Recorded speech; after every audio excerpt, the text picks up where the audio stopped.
Destroying Trump destroys more than America. The resistance has morphed into the lynch mob. Having successfully been gaslit into believing Donald Trump is everything from a bad joke to a Russian spy, the progressive left in the U.S. are embracing all the totalitarian impulses their grabby little hands can find as they climb the cliffs of their insanity to remove him from office. This putsch is orchestrated by a now open conspiracy of members of the FBI, the CIA, MI6, the DNC, the U.S. corporate media, and Trump's own staff in the Oval Office, as evidenced by the recent and infamous New York Times op-ed. This expose from a Trump staffer reads like a cross between the neoconservative manifesto and a Little League parent complaining his kid doesn't get enough playtime. My bet's on Little Miss APAC, Nikki Haley, but maybe that's just because I hate her. The sheer crudity of the thing was embarrassing to anyone who makes their living crafting words, but when constructing a narrative built on a lie, that lie only has to be 1 IQ point higher than the average target audience to get the intended response. And since it's demonstrably true that the more people gather into groups, the dumber they get, well, okay, that rules out Haley. So while David Brock and George Soros openly pay people to protest on Capitol Hill, Alex Jones personally confronts his tormentors, speaking inconvenient truths to power. So they finally just banned him completely from public sight. From the outside, the opera of American politics must look like someone just threw a stink bomb on stage while the fat lady was singing. All of this is undermining the faith in the U.S. political system, and while to a libertarian like myself this is definitely an occasion that warrants a big bowl of popcorn, it should also loosen your bowels a little, like all good comedy should. Because the world financial system is predicated on confidence, specifically confidence in U.S. institutions, because confidence in U.S. political and financial institutions is the basis for global confidence in the U.S. dollar, and by extension, that confidence forms the backbone of the entire world economy. Currencies are a reflection of confidence in the governments which print them. So while people starve in Venezuela, the lynch mob screams, "Capitalism is failing!" from their custom-colored iPhones. Financial markets may look calm today, but they really aren't. Global capital is confused. A rising U.S. share market is a mix of the good from Trump's reforms on U.S. tax policy and a loss of confidence in his overall presidency. Capital doesn't know whether to jump east or west. This is why the euro refuses to collapse. And at this point, all capital knows is that the emerging markets, which made them a lot of money in an age of zero-bound interest rates on the dollar, are no longer sustainable. So that's why they're all crashing at the same time, because that has lit the fuse on debt bombs sitting on the balance sheets of insolvent European banks. And when that bomb explodes, it will expose the nakedness of the emperors of global institutional confidence, the Federal Reserve, the European Central Bank, and the International Monetary Fund.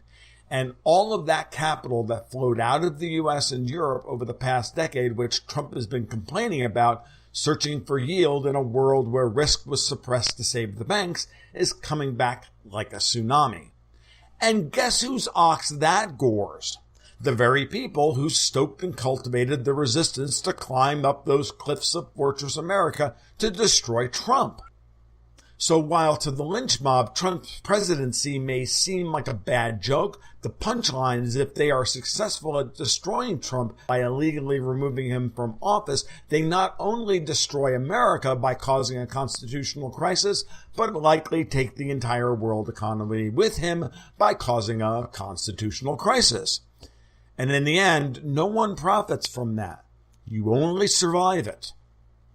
At this point, no one in the power circles of Washington, D.C. are thinking much farther than the ends of their nose and the size of their lobbyist kickbacks. They want the gravy train to keep chugging along and protect themselves from their corruption being exposed to the world. Their weakness is being exploited by people like Robert Mueller to isolate Trump, leave him without competent legal representation, and force him through sheer force of public opinion to resign in disgrace. But Trump is truly a Joker figure. He's one, too smart for that and too damn stubborn to give in. He knows that they have nothing of substance on them, and he's masterfully destroyed the media's credibility while endearing himself to those that value the military, police, and first responders, which in their minds keeps the lights on and the roads safe. The question now is whether or not there are enough of them left on his side to hand him the majority in the legislature he needs to avert the constitutional crisis Mueller et al. Are setting up. So the narrative today shifts to Trump being unfit for the job by spreading rumors and innuendo. That's what they've been reduced to.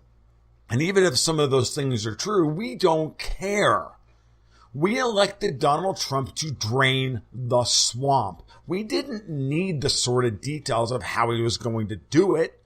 It was plainly evident to a majority of Americans that the drama on Capitol Hill was closer to an episode of Arrested Development than The West Wing. We simply knew inserting our own Michael Bluth into the mix would allow the insanity to burble to the surface for everyone to finally be okay with tearing it all down. The problem is, however, the lynch mob has lost their sense of irony. And so now the laughs are all canned because this show ain't funny anymore. That Trump has been forced to surround himself with Israeli firsters and literal scumbags, or do I repeat myself, like Nikki Haley, Mike Pence, and John Bolton, is a testament to just how deep the swamp is and how powerful the bureaucracies they control are. While Trump has made some strides in improving things domestically, the big foreign policy breakthroughs have been cordoned off from him at every turn. It is obvious that many within his administration act independently and undermine him all the time. The true believers of neoliberal interventionism are the ones driving the foreign policy bus off the same cliff the lynch mob is climbing. And that's where this whole sordid mess comes crashing to a very ugly, chaotic conclusion. Because the neocons and their European counterparts, like the lynch mob, refuse to go quietly into the annals of history.